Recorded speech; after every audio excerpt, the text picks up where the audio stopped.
Hello guys, this is Dr. Sangeeta and you are watching another amazing and interesting video of my experience, my life. तो guys आज की इस video में मैं आपके सामने अपना जो पीएचडी का सफ़र है वो थोड़ा सा डिस्कस करना चाहूँगी।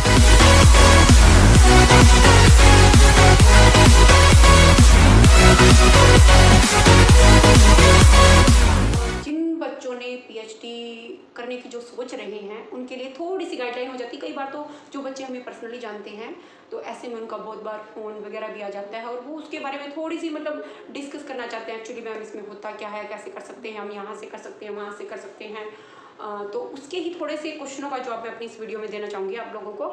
गाइड जो मेरा पीएचडी में सिलेक्शन था वो मेरा नेट प्लस जीआरएफ के कारण हुआ था। मैंने नेशनल एलिजिबिलिटी टेस्ट को पास किया था स्कॉलरशिप के साथ और उसमें कुछ ऐसी टर्म एंड कंडीशन लिखी हुई थी कि आपको विद इन 2 ईयर आपको किसी भी यूनिवर्सिटी में जाके और पता करना, अगर आपके लिए वहाँ शीट है तो आपको विद इन 2 ईयर्स अगर आप वहाँ एडमिशन लेते हो तो ही आपको स्कॉलरशिप मिलेगी, अदरवाइज़ नहीं।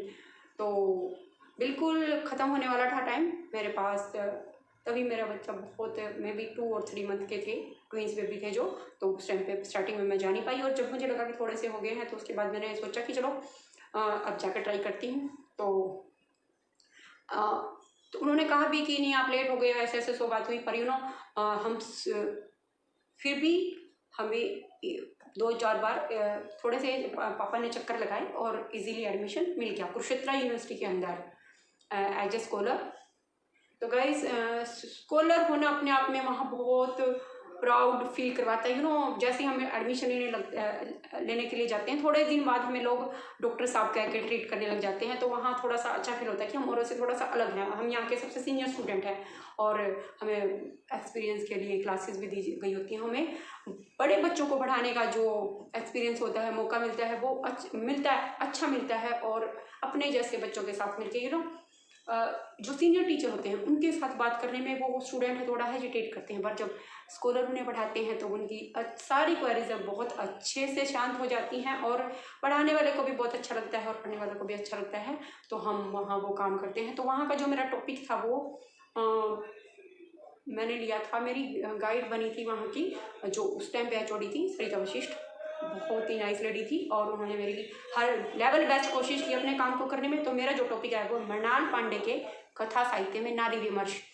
तो मैम ने मुझे एक बार कहा कि आप टॉपिक सजेस्ट कर सकते हो एडमिशन होने के बाद, और पर मुझे एक बात मेरे माइंड में क्लियर थी कि मुझे लेडीज़ पे काम करना है, मुझे उनकी कंडीशन के बारे में बात करनी है और मुझे कि समाज में उनकी जो पढ़ के जो उन्होंने अपनी लाइफ को जी है उसके बारे में कुछ ढूंढना है, कुछ लोगों को बताना है कि एक्चुअली था क्या, कैसे मिला, ऐसा कुछ।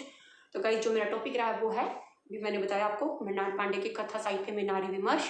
तो मृणाल पांडे जी की जो भी बुक्स थी वो सब की सब मैंने परचेज की और उन पर मैंने काम किया है। और जो उनकी कहानियों ने मुझे बताया है वो नारी विमर्श, मतलब नारी की जो बुरी कंडीशन थी, बद से बदतर होती कंडीशन से जिस तरह से वो बेचारी निकल के आई हैं, वो सब ही उस नारी विमर्श के अंदर था। और उनके साथ साथ मैंने उनकी मम्मा पे भी जितनी पीएचडी हो रखी थी वो भी की मैंने, सारी सबकी सब पढ़ा। और इसी बीच हमें कुछ रिसर्च पेपर भी पब्लिश करवाने होते हैं, कंडीशन होती है, पर मैंने बहुत ही जल्दी अपनी गाइड की हेल्प से और आर के शर्मा सर जिनको मैं अपना काम करके सारा जो अपने लेवल का करके मैं उनको चेक करवाने जाती थी। और इजीली सर, क्योंकि कुछ हम एज ए स्टूडेंट हम उन वर्ड्स को सिंपल लिख देते हैं, तो पर वो जो हमारे एक्सपर्ट होते हैं वो उसको थोड़ा सा उनकी जो लिखने का स्टाइल होता है वो थोड़ा सा अलग होता है, वो उन सिंपल वर्ड्स को डिफ़िकल्ट में चेंज कर देते हैं। तो जो हमें अच्छी सी गाइडलाइन दी जाती है और हम अपने काम को जल्दी से जल्दी पूरा करने का, और तो ट्राई नहीं करते, पर मैंने जल्दी से जल्दी पूरा करने का ट्राई किया। पर लास्ट कंडीशन, क्योंकि मुझे लगा कि मुझे जल्दी से जल्दी करना चाहिए, किसी को वैसे जल्दी नहीं होती, हर कोई अपना एक्सटेंड करवा लेता है, पर मैं वहाँ मुझे नहीं लगा कि मैं सिर्फ स्कॉलरशिप के लिए वहाँ अपना टाइम वेस्ट करूँ, तो मुझे ये बात इतनी नहीं लगती थी। बाकी जिनको लगता था वो रहे हैं वहाँ बहुत दिनों, 6 साल तक रहते हैं बच्चे, पर मैं बहुत ही जल्दी अपना काम सबमिट करवा के एडमिट करने पहुँच गई थी। तो ऐसे में जो था लास्ट जो मोमेंट था सबमिशन के टाइम का, वो बिल्कुल डिप्रेशन वाला कंडीशन होती है। और बाकी यूनिवर्सिटी जो इधर उधर की यूनिवर्सिटीज़ हैं वहाँ से लोग पैसे दे के अपना काम करते हैं। और बहुत सारी बार ये क्वेश्चन आता है कि मैम सेम इस यूनिवर्सिटी से करें या उन यूनिवर्सिटी से करें, सेम है उसकी कंडीशन?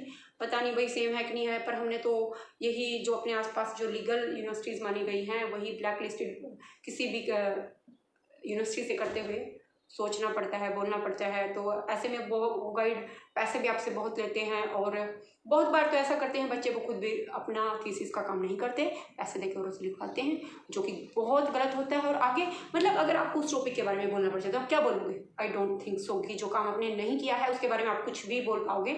और आपकी ज़िंदगी की सबसे बड़ी किताब लिखने जा रहे हो आप, और वो किसी और के हाथों लिखवाई जाए और आपको उसके बारे में कुछ पता ना हो, मुझे लगता है ये बिल्कुल सही है। और मैंने अपनी लाइफ में किसी इस तरह से कोई भी इलीगल काम नहीं किया है कि जिस पे मुझे पछताना पड़े या मुझे शर्मिंदा होना पड़े। तो गाइस जो एक्सपीरियंस था वो लास्ट मोमेंट का बड़ा ही खतरनाक होता है, जब हमें सबमिशन करना होता है, हम काम करते हैं और उधर से। पर मेरी मैम ने कभी टचवुड मुझे मेरे काम को पूरी तरह से रिजेक्ट नहीं किया, थोड़ा बहुत चेंजेस हो जाता है। और उस टाइम पे काम हो गया था। और फाइनली सबमिशन के बाद जो मुझे डिग्री मिली है वो काफ़ी दिनों के बाद मिली, बड़ा वेट करना पड़ा उसके लिए।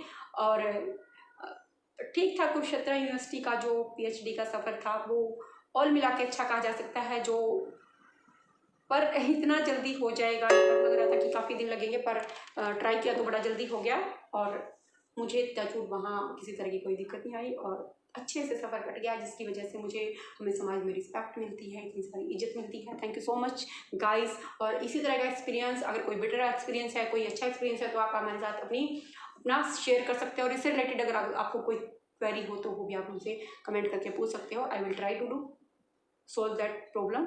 तो बाय।